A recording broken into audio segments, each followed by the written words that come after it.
This video is brought to you by GPC, or better known as GoProfessionalCases.com.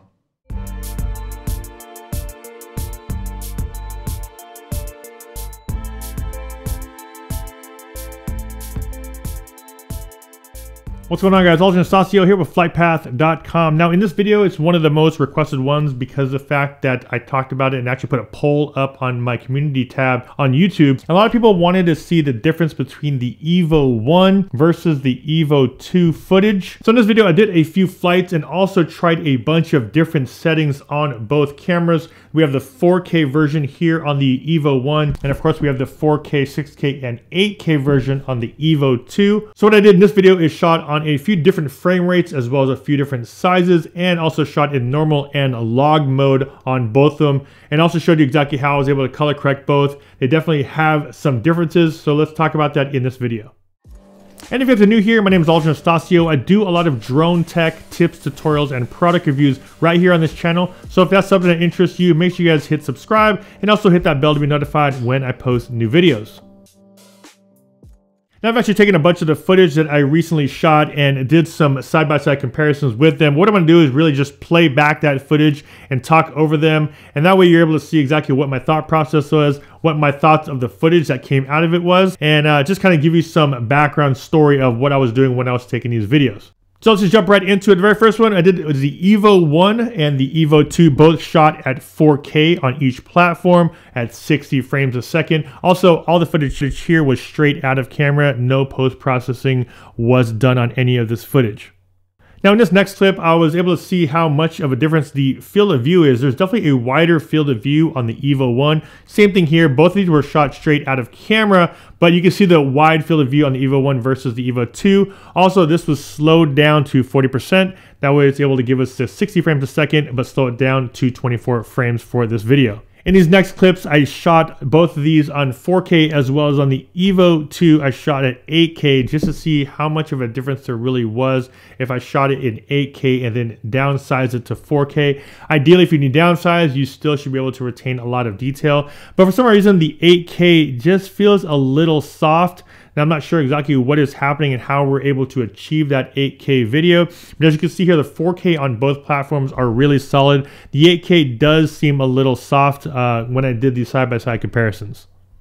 And here in this last clip is actually 8K, but I kept it at 8K and zoomed into it at 100%. Now you're able to see what it looks like at 100% in a 4K frame. These next set of videos, what's just interesting on the EVO 1, if you look in the top left corner, you can actually see the props. And I actually wasn't flying that fast, but for some reason, that was the first time I really saw propeller shots in my video, and that was with the EVO 1, not with the EVO 2.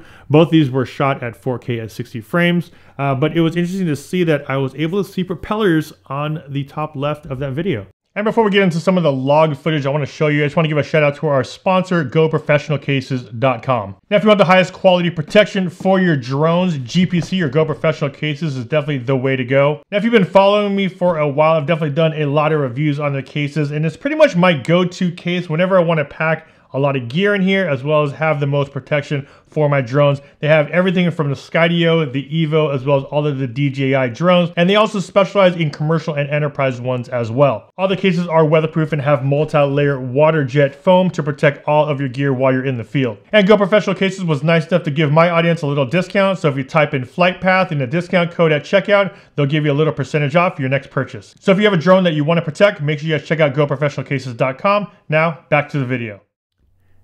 In this next portion, I was able to shoot with the EVO 1, shooting at 60 frames a second, slowing it down again to match my 24 frames in my video. Nice to see that little slow motion with that train going by. I did get lucky with that train coming through, but here it is, the EVO 1 versus the EVO 2, both shot at 4K.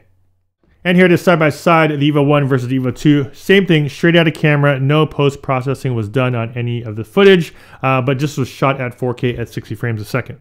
Now for this next set of videos, I was able to shoot with EVO 1 and 2 and wanted to go more into the sun just to see how well the dynamic range is for both cameras. As you can see here, the EVO 1 I shot at 4K as well as the EVO 2, but also shot in 8K, downsides it to 4K again on the EVO 2, and surprisingly, both did pretty good. I'm actually really surprised on the EVO 1 how well it did with retaining some of that sky. As you can see here on the top left, definitely a lot of sky still in there, but both of them did pretty well. Now, of course, one of the main reasons why you'd want to even shoot 8K, even though you're probably not going to be able to view it on an 8K monitor for a while, is that you want to have flexibility to punch in. So here is a 8K video punched in and exported into a 4K frame. So you're able to actually kind of zoom into the video. Now, just to try to change it up from aerials to lower shots here, just wanted to see how well the video did as far as flying a little closer to the ground. Once again, I was able to get a little bit of the props in the video on that EVO 1. I just didn't really notice that before, but didn't get any props on the EVO 2, so definitely something you might want to think about when you are shooting. You might want to take it a little bit slower.